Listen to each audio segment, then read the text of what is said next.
Warahmatullahi wabarakatuh. Waalaikumsalam warahmatullahi wabarakatuh. Alhamdulillah, alhamdulillahirabbil alamin. Wassalatu wassalamu ala asyrafil anbiya'i wal mursalin. Sayyidina wa maulana Muhammadin wa ala alihi wa sahbihi ajmain. Ketemu lagi dengan Mr. TM dengan uraian-uraian ilmiah metafisika tasawuf eksakta. Bertempat di kampus 1 Taklim Ma'rifat. Judul yang kita angkat kali ini adalah sangat sedikit yang memahami urgensinya metodologi agama. Berkali-kali kami sering sampaikan, agama telah rusak. Islam pun telah rusak. Bukan agamanya yang rusak, tapi prakteknya yang telah rusak. Silakan cek ya, dengan dalilnya, dengan sejarahnya, dengan logika nalarnya. Ada perbedaan prinsip yang sangat jelas antara agama samawi dan agama ardi. Tapi ini memang bukan konsumsi orang-orang yang bukan pelaku ya. Jadi ini tidak terlihat oleh orang biasa, orang umum, orang awam. Tapi bagi seorang pelaku, praktisi tasawuf, ini akan menyadari. Jadi sama-sama Islam itu ada agama ardi, agama samawi. Bahkan itu sudah ada istilah itu di dalam kitab dan sebagainya, betul ya? Agama samawi itu agama yang turun dari langit. Nah, itu bahasa kiasnya itu. Agama ardi itu agama dipelajari dari bumi atau dari akalmu. Rusaknya agama apapun itu awalnya karena itu. Jadi yang awalnya agama samawi berubah menjadi agama ardi. Dulunya agama-agama itu semua turun dari langit. Jadi agama samawi ya, kecuali agama yang bikin manusia ya. Agama samawi itu turunnya dari langit ya. Nah, itu ada metodologinya. Nah, begitu agama tidak dipraktekkan lewat metodologi, maka menjadi agama ardi atau agama thinking atau agama akal. Sekarang cek ya, apakah agama sekarang ini agama ardi atau agama samawi? Apakah kalimatnya Mr. TM ini yang menyampaikan agama ini telah rusak? Cocokkan dengan zaman agama samawi dahulu-dahulu ya. Yahudi, Hindu, Islam, Buddha, Nasrani. Apakah betul ada 3 pilar utama ini? 1, adanya Rasul atau utusan. 2, menyampaikan metodologi agama. Yang metodologi ini isinya 2, syarat rukun dan teknikal. Dan yang ketiga adalah gelombang wasilah. Nah, kita harus jujur ini. Ini harus kritis loh ya. Kalau kamu beragamanya ikut-ikutan, pasti akan marah dengan bahasa Mr. TM. Seolah-olah ini Mr. TM menjelek-jelekan agama. Tidak. Dengan ini kamu akan ngerti. Dengan ini kamu akan diingatkan. Betul apa enggak ini? Makanya kita pelajari pula kitabnya dan datanya dan juga dalil nalar ilmiahnya. Sekali lagi saya ulang ya. Apakah betul di setiap agama itu turunnya dari lewat Rasul? Yang keras ya, yang keras ya. Dan di dalam kitabnya pun ada loh. Masa kan gitu? Sejarah mengatakan iya. Dan kitab Quran pun ada. Baca atau bahasa 128. Laqad ja'akum rasulum min anfusikum. Tuh. Jelas-jelas ya, min anfusikum loh ya. Dan yang kedua adalah metodologi agama. Itu ada 2 syarat rukunnya. Yaitu syarat rukun dan teknikal. Ini ada di baliknya tarekat. Kenapa orang masih dibaiat? Loh, kitabnya pun ada. Riwayat Muslim. Hadis. Dan Qurannya pun ada, As-Surah 52 loh. Kenapa orang kemudian bingung? Ya? Karena kamu nggak ngerti. Sehingga kau kira ini salah. Padahal ada. Dan juga surat Jin ayat 16 tentang jalan ini. Atau juga Siratal Mustaqim, jalan yang lurus. Nah, ini yang kedua. Yang ketiga ini adalah wasilah loh. Jelas ada kalimatnya. Wabtaghu ilahil wasilah. Al-Maidah 35. Dengan itu kau ada hubungan dengan Allah. Kalau nggak pakai ini, nggak ada hubungan. Sholatmu nggak ada hubungan, nggak nyambung. Sholat memang gugur kewajiban dunia. Tapi apakah kau mi'raj dalam sholatmu? Apakah kau bisa berzikir dalam sholatmu? Aqimis sholat lidzikri. Ingat apa? Loh, coba. Atau juga iftitah sholat yang seluruh manusia hafal. Umat Islam hafal.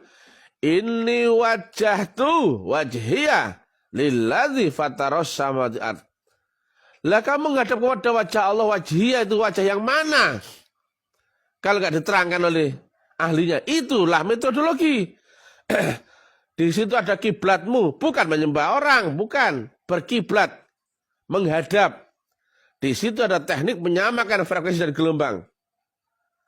Tidak akan kau kenal Allah, Bapak, sebelum kau lewat aku. Demikian juga yang disampaikan oleh Rasulullah Muhammad. Sama prinsipnya. Karena apa? Itu matahari di balik sinarnya, ya. Nggak mungkin kau menuju matahari tanpa lewat sinarnya. Kan logikanya begitu. Kau tahu matahari dari mana? Dari sinarnya kan? Demikian juga kau mau menuju Allah mesti lewat sinarnya. Itulah kenapa ada wasilah loh. Nah wasilah karena orang sudah nggak tahu di mana wasilah, apa itu wasilah, untuk apa wasilah. Akhirnya orang mengiranya wasilah itu adalah semacam memohon keberkahan daripada wali-wali yang tidak dikenal. Entah itu ila hadratul Syaikhul Qadir Jailani Al-Fatihah, dikira begitu. Itu meminta keberkahan itu. Itu keliru malahan. Ini wasilah itu ibarat dua jarak itu tersambung lewat gelombang. Jarakmu dengan matahari sepanjang apa? Cahayanya. Jarakmu dengan Tuhan sepanjang apa? Cahayanya. Tapi cahaya itu harus kau temukan dulu. Karena itu dia itu berupa gelombang mutlak. Jadi gelombang itu tak terbaca, ya. Tak terbatas, tak terukur, tak terdefinisi. Itu yang mesti kau temukan. Sulit itu. Nah makanya udah diingatkan Nabi akan menjadi asing kembali. Akan menjadi aneh dan sangat sedikit.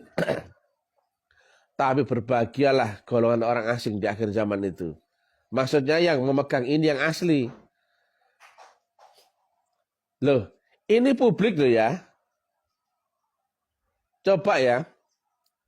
Ini dibahas di kalangan intelektual, akademisi, praktisi gitu loh mestinya. Ini Mr. TM itu melempar bola supaya ditangkap banyak orang itu. Bahwasanya satu, agama telah rusak. Dan dari dahulu bukan agama X itu memperbaiki agama Y, bukan. Atau agama Z memperbaiki agama X, bukan. Allah akan memperbarui agamanya lewat diperbaruinya metodologi. Agama itu pasti akan luntur ya. Akan luntur. Makanya diperbarui lagi. Supaya apa? Baru kembali. Terbarukan begitu. Kenapa? Di situ ada iblis yang menyesatkan manusia. Makanya setiap zaman Kaligula, kata Sri Krishna, aku akan terlahir kembali. Kan gitu. Setiap zaman Kala Bendu, ono Ratu Adil. Podo gak itu? Guru sejati loh, podo. Setiap zaman telah rusak parah, maka akan ada cahaya Allah yang untuk menerangi, untuk memperbaiki kerusakan di muka bumi. Nah, rata-rata agama itu luntur selama 500 tahun. Demikian disampaikan oleh guru kami. Hindu luntur 500 tahun. Buddha luntur 500 tahun. Yahudi pun demikian. Nasrani pun demikian. Nah, Islam, agama terakhir memang, agama yang telah disempurnakan, pun demikian luntur. Kitabnya tetap, kitab mushafnya. Tak terkorek-korek ya. Tapi metodologinya yang telah asing bagi orang-orang Islam sendiri. Nggak dipakai. Demikian dahsyatnya itu ya. Serangan dari dalam dan dari luar itu. Untuk mencuci. Sehingga orang itu jangan sampai tahu yang tiga ini. Makanya dihembuskan paham Wahabi. Dihembuskan paham teroris atau garis keras dan sebagainya. Dirusak dari luar dan dirusak dari dalam. Padahal yang diperbarui saat agama sebelumnya rusak itu bukan agamanya. Bukan mereknya loh ya. Tapi metodologinya. Agama dari dulu cuma satu. Yaitu agama ma'rifatullah yang lewat metodologi. Selalu itu. Sedangkan metodologi itu mengantarkan orang kepada ma'rifatullah. Setelah ma'rifat berbuah syariat agama. Jadi syariat agama itu buah daripada ma'rifat ya. Sedangkan ma'rifat jalannya mesti lewat metodologi. Nah sekarang mohon maaf ya. Sekarang sangatlah aneh. Bahkan tidak ada yang paham lagi ketika saya sampaikan metodologi. Rasulun min anfusikum. Wajhullah juga nggak ada yang tahu. Kitab Qadim pun nggak ada yang tahu. Yalah. Dahsyatnya akhir zaman. Jadi saya sampaikan apa adanya ya. Agama Islam tidak sedang baik-baik saja. Nah, bukan nanti Allah menyelamatkan agama ini bukan dengan agama baru. Tidak. Allah menyelamatkan Islam ada dengan memperbaharui metodologinya. Paham ya? Agama tetap Islam. Karena apa? Telah sempurna. Maka nggak ada lagi di atas Islam. Ya. Jadi syariatnya tetap syariat Islam. Ini, mohon maaf ya. Yang disampaikan Mr. TM itu kritikan ya. Agar kau terbangun daripada teori dogma itu. Mana ada ya, coba saya tanya. Ini publik ya. Mana ada seorang ulama, kiai atau ustadz yang berani terang-terang menyampaikan metodologi untuk ma'rifatullah. Teorinya banyak disampaikan tuh enggak? Tapi metodologinya, teknikalnya loh, secara teknikal. Makanya Mr. TM dimusuhi orang dari mana-mana. Wajar. Bahkan saya bilang wajib kalian memusuhi aku. Karena apa? Kau nggak ngerti. Aku pun sadar diri, pasti akan dimusuhi banyak orang. Entah itu aku mau dibunuh kek, entah itu mau dipenjara kek. Saya tahu betul itu. Dan karena nggak ada yang menyampaikan, makanya saya mengorbankan diri. Saya dihujat di mana-mana, dimusuhi di mana-mana. Itu saya tahu tuh banyak kintal-kintal yang saya bilang kintal ya, yang memata-matai gerakan saya. Memang saya tahu di mana-mana. Tapi karena kami tidak ada hal apapun yang menurut kami salah di hadapan manusia, ya kami tenang-tenang saja. Nggak beban. Kami tetap maju. Kalau misalkan kalimatnya Mr. TM ini salah, tunjukkan dong salahnya di mana. Betul ya? Ini syariatnya sama dengan syariat Islam. Ya. Hanya saja di balik syariat itu ada ilmu untuk menyambungkan gelombangmu dengan gelombang Allah. Contohnya, sholatmu kayak begini ya. Contohnya Allahu Akbar gini. Lah Allahmu di mana? Di ars katanya. Lah menghubungi kamu dengan begitu, apakah bisa tembus ars? Dengan sholatmu kayak gitu? Apakah kau bisa mirat menghadap Tuhanmu? Lu enggak bisa, lu enggak bisa. Makanya itu tak jelaskan ada tekniknya. Ada metodologinya. Coba kamu syahadat. Aku bersaksi bla bla bla bla. Sudah kau saksikan belum? Loh kok bersaksi? Lah bunyinya apa itu? Bersaksi. Loh sudah kau saksikan? Loh, gitu aja kamu bingung kok. Di situ ada sifat 20 Allah. Yang pertama adalah wujud. Kalau sudah ketemu sifat wujudnya, bingung loh. Bukan berarti Mr. TM kalau nggak cocok sama kamu ya, kau anggap Mr. TM yang salah. Belum tentu, ya. Berapa juta manusia Indonesia ini? Ya, 150 juta lah begitu ya. Berapa ya? 200 juta umat manusia yang di sini. Kalau ada kalimatnya Mr. TM yang nggak cocok sama kau, atau kau nggak cocok sama kalimat Mr. TM, belum tentu Mr. TM yang salah. Betul ya? Paling gampang begini, cek dalilnya ada apa enggak? Ya, itu loh. Kamu kan punya Quran, ya? Betul nggak ada sifat 20 yang pertama itu wujud? Ada nggak? Loh. Betul nggak syahadat itu bersaksi? Loh. Betul nggak sebelum sholat, iftitah sholat itu ini wajah tu wajiyah? Betul nggak? Loh. Betul nggak kita diperintah mencari wasilah? Wah betagilal wasilah. Betul nggak adanya Rasul di zaman ini di atas bahasa 18? Loh. Lah kamu nggak ketemu, kok jangan nyalakan saya dong, betul nggak? Qurannya ada. Berarti kamu yang belum tahu. Ini kan terbalik. Karena mereka ini banyak, sekongkol, cocok-cocokan, cocok logi. Padahal nggak cocok sama Qurannya. Mereka menuduh kami yang salah loh. Aneh kan? Mestinya bikin forum terbuka untuk perwakilan ya semua agama di situ. Silakan.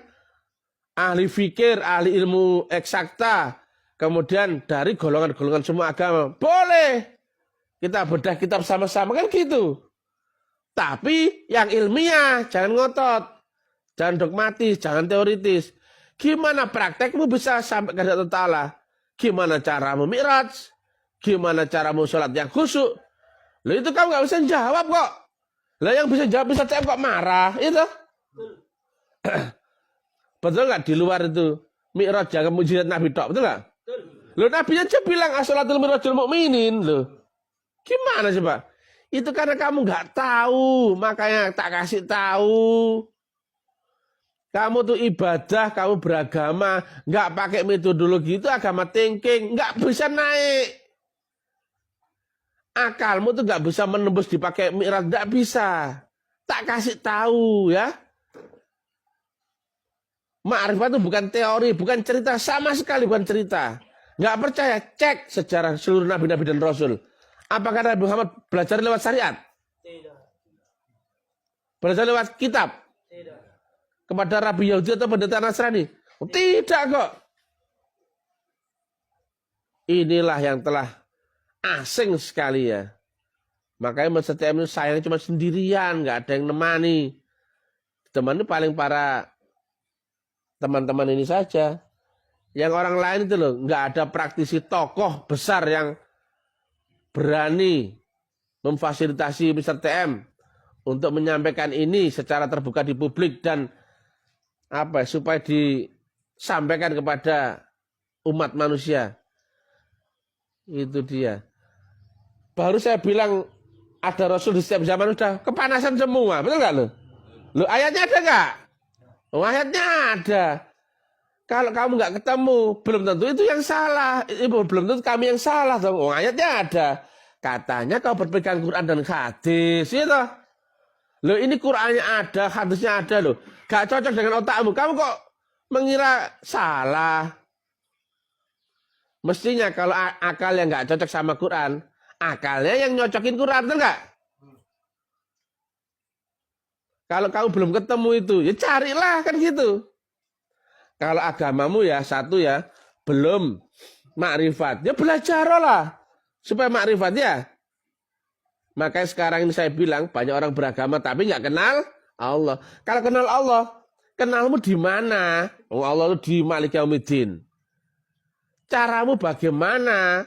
Prosesnya bagaimana? Gurumu siapa loh? Lah jelas lah. Itu gak bisa jawab prosesnya. Mana aku percaya kau sampai pada Tuhanmu, betul nggak?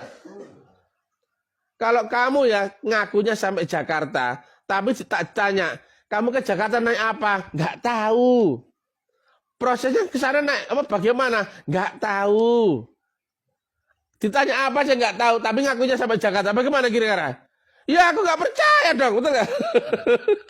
Aduh, itu namanya ilmiah. Ilmiah itu bisa dinalar, masuk nalarmu. Makanya sampaikanlah agama dengan sekira-kira nalar orang-orangmu itu bisa menerima, kan gitu ya. Kalau dakwah ke tukang becak ya dakwahlah pakai bahasa tukang becak, jangan pakai bahasa profesor ya. Gak paham. Makanya Nabi Muhammad menyampaikan dakwah waktu itu masih dogmatis. Karena apa? Orangnya masih bodoh-bodoh zaman dulu. Lah kalau sekarang ya didakwakan versi zaman 1500 tahun yang lalu ya diketahui orang. Contohnya apa sekarang blunder habis-habisan. Karena apa? Sudah lewat zamannya.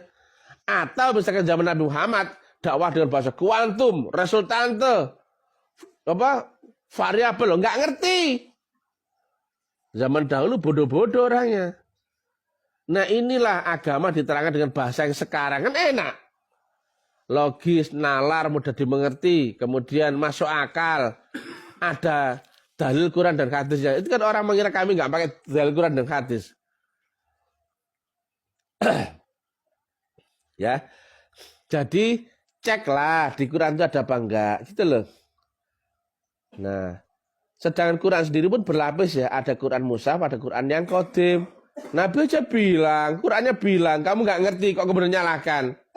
Saya tanya ini publik ya. Kau kan tahu ya ada cerita tentang istilah Quran qadim. Kau tahu itu di mana? Loh, ini publik loh ya. Kalau kamu menyalahkan aku ya, kau tahu Quran qadim di mana?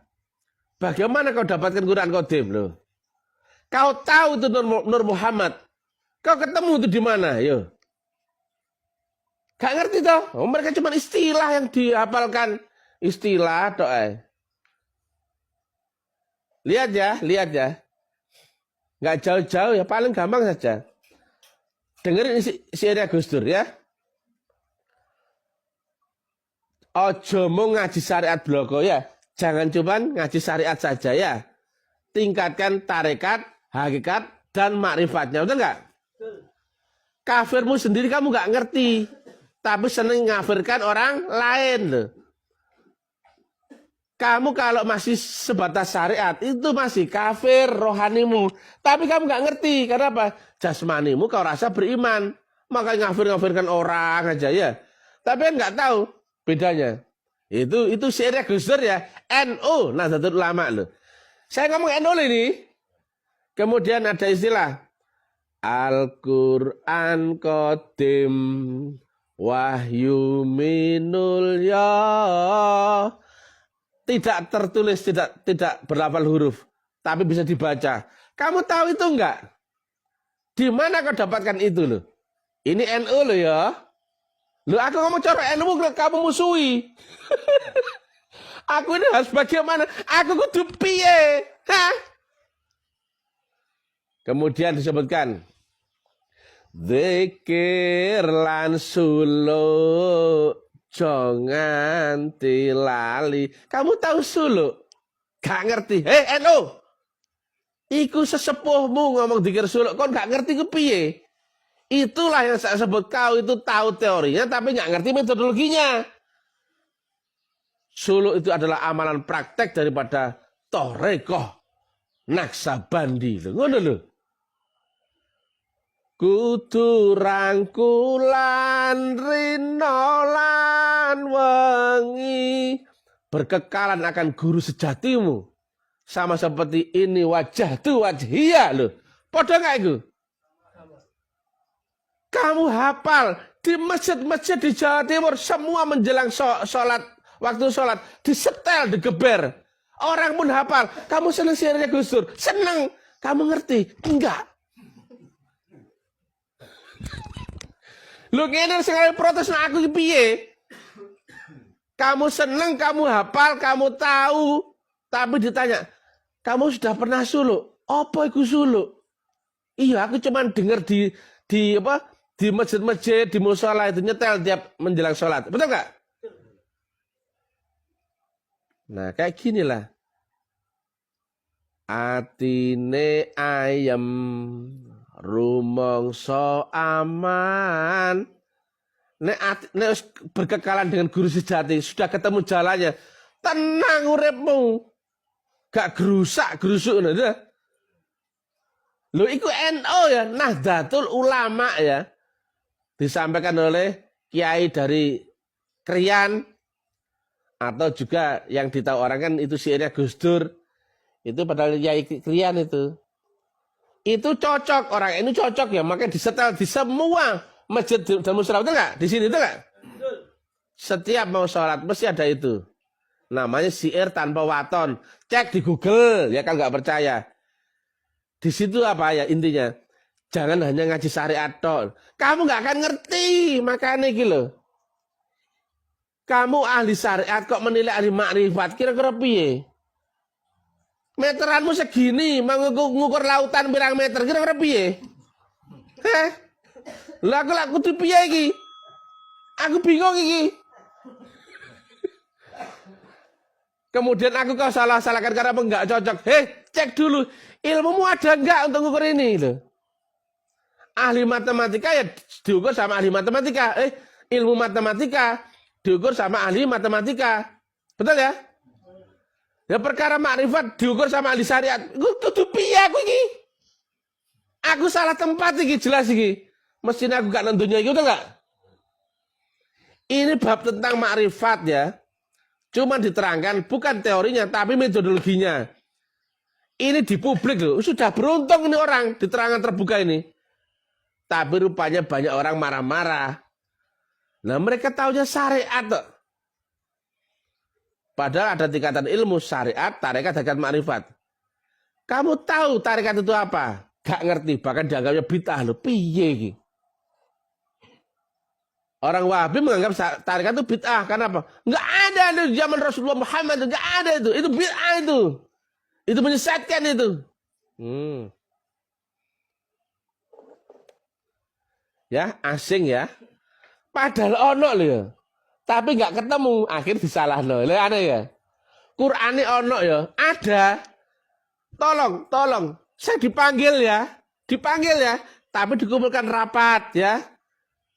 Ada perwakilan dari tokoh Hindu, tokoh Buddha, tokoh Kejawen, polisi, ora apa-apa. Ben clear ora apa-apa. Karena kami yakin ini ditunggu di akhir zaman ya. Karena kalau nggak ada menyampaikan ini, ya agama telah rusak. Sudah habis. Hanya tinggal kulitnya saja, isinya sudah habis. Saya kalau beli UC ini loh, habis tak minum apa? Botolnya tak apain? Apakah tak keletak? Enggak ya? Nah isinya sudah habis, tak buang ya? Syariat itu kulitnya agama, saya kulite. Lah isinya adalah makrifat. Lah kamu hanya dapat kulitnya tok, kira-kira piye? Dibuang mbek Gusti Allah, betul enggak? Mbuak wis gak kanggo iki. Pernah gak yang ngerokok kau makan bungkusnya? Pernah gak? Habis rokoknya kau apain bungkusnya? Kau buang, ya. Syariat itu hanya untuk ini loh, badan jasmanimu, ya. Jadi syariat itu hukum horizontal ya. Akan badan jasmanimu, akan duniamu dengan akalmu dan panca inderamu. Makanya ada undang-undang nek lesu ya makan, jangan nyolong, jangan bikin salah kepada orang lain. Karena hukumnya pasti orang akan berbalik feedbacknya kepada kamu. Nah kalau undang-undang syariat itu ada hukum ya. Kalau nyolong dihukum nggak? Oh, yang hukum siapa? Undang-undang dunia ya. Kalau misalkan ngerampok dihukum nggak? Lah kalau undang-undang misalkan kalau nggak sholat dihukum nggak sama manusia? Tidak. Ada nggak polisi menghukum orang nggak sholat? Nggak ada. Loh, itu loh bedanya. Paham ya? Ada undang-undang yang horizontal, ada undang-undang yang vertikal. Nah ini kamu membahas yang vertikal dengan cara horizontal itu bagaimana coba? Jaka sembung naik ojek, gak nyambung cek. Ya, jadi begini ya, yang mengkritisi taklim ma'rifat dakwahnya itu, pikirkan dulu kamu itu di mana posisimu. Kamu itu posisi ahli syariat apa ahli makrifat? Kan ngono ya. Ini bahasan makrifat. Tadi yang masih sebatas ilmu syariat, ngerti syariat, kamu nggak tahu ya. Tak kandani ya. Ilmu makrifat tok baru masuk tarikatnya. Itu orang ketemu dengan yang kalimat Nabi, mutu qabla anta mutu.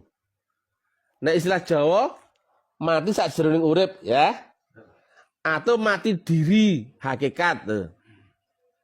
Atau dimatikan sebelum mati. Barulah ketemu alam rohani. Loh. Karena apa? Telah ketemu syafaat. Jadi mati mati noni penghujung umure ini dipercepat. Mati hakikat maka alam rohani itu kebuka akhiratnya. Betul nggak? Nabi cerita surga neraka saat masih hidup atau sudah mati? Masih hidup loh. Kamu nggak pernah berpikir toh, kenapa kok Nabi bisa tahu itu? Karena lewat ini. Lah orang syariat mana ngerti alam dibaliknya kematian, alam kubur mana ngerti? Seperti cerita. Katanya nanti ada malaikat kubur itu. Kalau nanya dan kita nggak bisa jawab, dipecut, ceter, iya nggak? Yang itu sakitnya itu ya, seluruh makhluk itu kalau mendengar geblak pingsan itu enggak?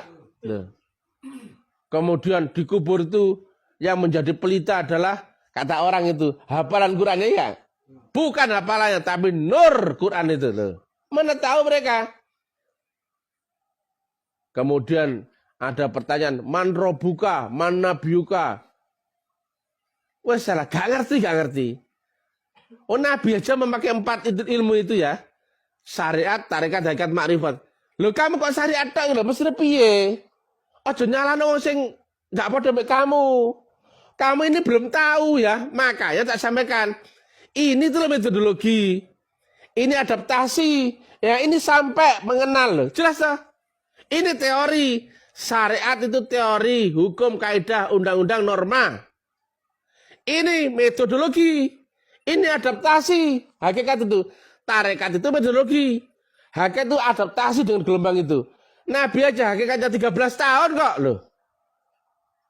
Lah kau kira segampang itu sholatmu jonggak kemudian kau berharap kemudian masuk surga. Loh Nabi 13 tahun. Dan kemudian barulah ma'rifatullah loh. Disinilah orang mulai beragama. Ono enggak kalimat itu? Awaludin ma'rifatullah enggak? Bukan di syariat, bukan di tarekat, bukan di hakikat loh. Tapi di awaludin ma'rifatullah. Iku ono ya dalile kono kabeh. Jadi gak perlu kok kepanasan ya. Kemudian baperan, kemudian mengelompok, kemudian menyerang Mr. TM. Ya sakarepmu. Aku bodoh amat aku nyampaikan apa yang aku tahu. Sebagai apa? Bakti kepada Allah dan guruku. Apa itu? Balighu ani falo ayahan gitu ya. Oh, iso harap-harapan iki titik-titik. Aku gak ero harap-harapan, aja mau nyei, masih omonganku ra fasih gak apa-apa ya. Aku bukan orang Arab, ya. Aku orang Jawa. Jawa. Tadi nek nyampaikan kebenaran itu apa? Jadi orangnya punya manfaat kepada orang lain. Nek sampai kamu tuh diam, berarti selemah-lemah iman, betul nggak ya? Loh. Itu buktinya ada iman. Makanya saya sampaikan kepada umat, orang banyak ini. Kan nggak pernah saya ngomong sebagai nabi dan rasul, betul nggak? Guruku pun saya sebut sebagai rasul utusan di zaman ini, tapi nggak disebut rasul, kan gitu. Nah ya, juga tidak menyampaikan ajaran agama baru, tidak. Islam tetap Islam. Islam telah sempurna zaman Nabi Muhammad. Nah logikanya ya. Dulu agama kan memperbaiki. Berarti kan naik grid-gridnya, betul nggak? Begitu ke Islam sempurna, betul nggak? Saya tanya, ada nggak di atas Islam? Nggak ada. Maka peluangnya bisa bertahan atau turun. Loh gitu loh. Jika telah mencapai puncak atau klimaks, maka bisa bertahan atau akan Loh ini sudah turun. Makanya kami sampaikan ke publik terbuka bahwa ada metodologi. Mudah-mudahan Allah ridho, Allah mengangkat derajatnya Islam kembali. Jadi ketemu baldatun thayyibatun warabun ghafur, kan gitu. Jadi kalau telah mencapai sempurna, gak ada lagi yang di atas Islam, betul ya? Bisa bertahan atau turun. Jangan pula kau kira itu Islam akan gini terus, betul gak? Lo nyatanya lo kata Nabi, di akhir zaman nanti umat Islam banyak jumlahnya, betul gak? Tapi ibarat buih di lautan, koplok-koplok, goblok-goblok, iya. Mereka ibarat makanan di atas meja, diserang musuh-musuhnya dari segala penjuru, betul gak? Banyak orang cerita agama tapi iman gak sampai kerongkongan, betul? Yang aku takutkan di akhir zaman adalah ulama-ulama su'. Ulama-ulama